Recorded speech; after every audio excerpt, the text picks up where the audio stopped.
Loki, possibly one of the most broken cards to enter Marvel Snap.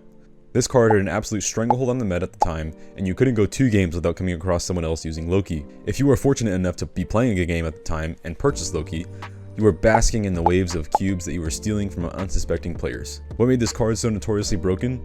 How long did this god of mischief rule over the metagame of Marvel Snap? We'll cover all of that today on the history of Loki.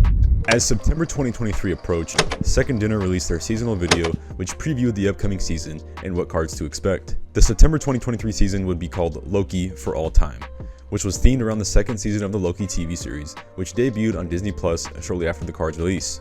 In Marvel Snap, Loki was a 3-cost, 5-power card which read, on reveal, replace your hand with your cards from your opponent's starting deck. Give them -1 cost. Loki burst onto the scene on September 5th, 2023 as a season pass card, which of course costs at least $10 to play. So, instead of spending your valuable spotlight keys, players just had to spend $10 of their hard-earned cash to have access to the new card. Loki immediately presented itself as a problem as more and more people bought the pass and took the card out into the wild. The strategy around playing Loki at the time was filling your hand with as many cards as you possibly could before turn 3, then slapping down a Loki which would replace your hand with your opponent's cards. Which inherently isn't a massive problem, however the problems arose with the second part of the ability which gave the new cards in your hand -1 cost. This was inherently broken, and I have no idea how this made it past testing. Loki essentially allowed you to play your opponent's cards, but way better and way more efficiently than your opponent ever could.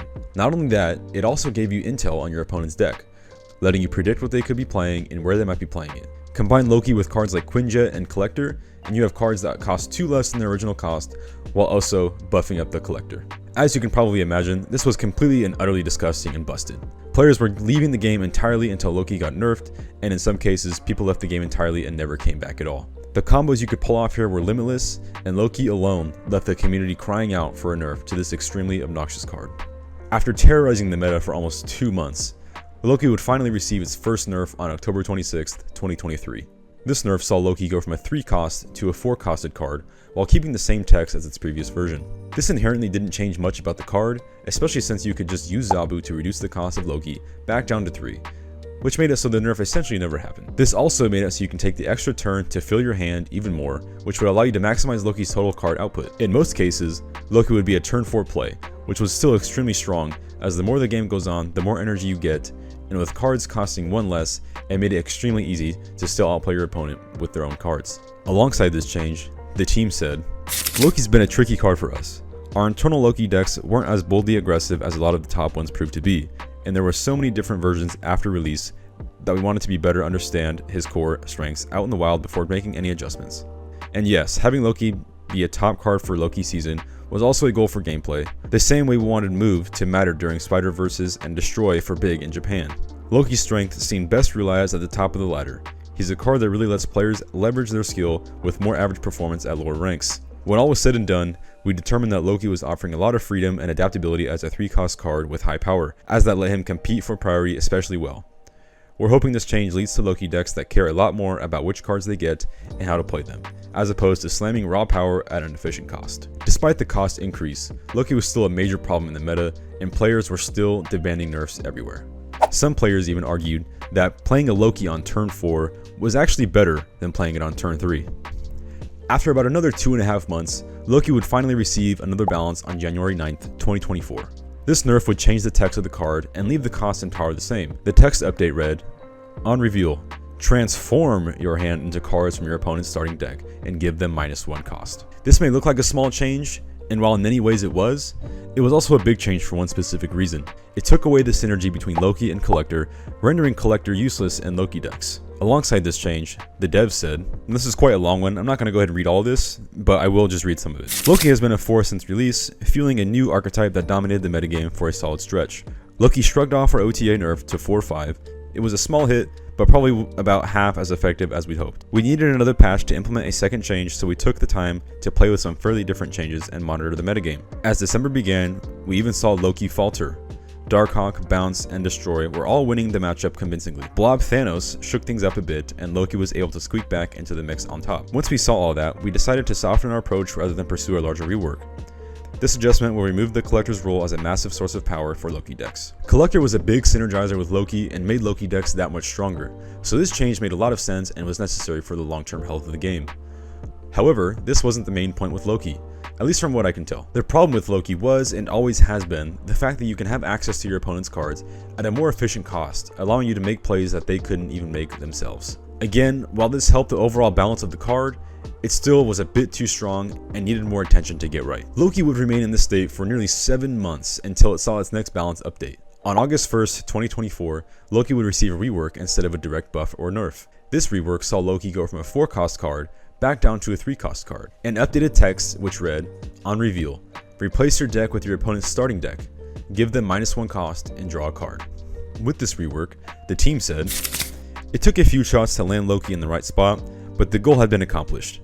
However, as time has passed, our preference for using Loki as a build-around for decks that generate extra cards has shifted. It's proven too stifling to cards like Snowguard and Agent Coulson, who can't really stand on their own anywhere, as well as future designs we've worked on internally. Given Loki's recent resurgence alongside Arishem, it felt like the right time to try capturing that fantasy without diminishing those other cards. We don't want to banish Loki from Asgard with this change, so we're airing stronger to avoid that. If you need to come back for a buff or nerf, or if this rework doesn't succeed for other reasons, we'll consider something else. This was an interesting change to say the least, and effectively changed the way Loki worked and how he would be played. Instead of replacing your hand with your opponent's cards, your deck would get replaced, which was better as you now didn't have immediate access to those cards that you added. The strongest part of this Loki change was the fact that you could draw a card after replacing your deck. Since you are only limited to a certain number of cards per deck and a limited number of card draws per game, card draw as a mechanic is extremely important and powerful if you can do it at a faster rate than your opponent. So with Loki, not only were you getting cards from your opponent's deck at a cheaper cost, but now you are drawing an extra card to get those combos started earlier. Loki again reigned supreme over the meta and became a problem yet again. This card was so much of a problem that, again, Second Dinner would only wait 28 days before they nerfed the card again. On August 29th, 2024, Loki would go from a 3-cost, 5-powered card down to a 2-cost, 2-powered card, and have a text change that stayed mostly the same as the previous version, with one small change. Loki's ability to draw a card was removed. Despite the change, the card effectively still worked the same. If you were able to play Loki on turn 2, you would still draw as many cards as you would when it was in its previous state at a 3-cost card with the draw mechanic. This changed the card drastically in the eyes of many, and players strayed away from the card and went to other options. While statistically the card wasn't nerfed that hard, I just think the fact that it got nerfed again kind of strayed people away from this option. It still was a fine card, but again, I think it getting nerfed again kind of dissuaded people from actually using it. Alongside this change, the team said, when we updated Loki earlier this month, we said we'd come back quickly if necessary. While some doubted its strength early on, we've since seen Loki's performance prove that the updated card was one of the strongest in the game. That overshot our goal by a bit. Though we were happy to see some of the resulting shifts, we're going to try and tone Loki down by making the power less efficient for the cost as we remove the draw and move the card down the curve. If this doesn't work, we may return to adjusting the effect. Why not just take away the draw and leave it at a 3-5 or maybe 3-4?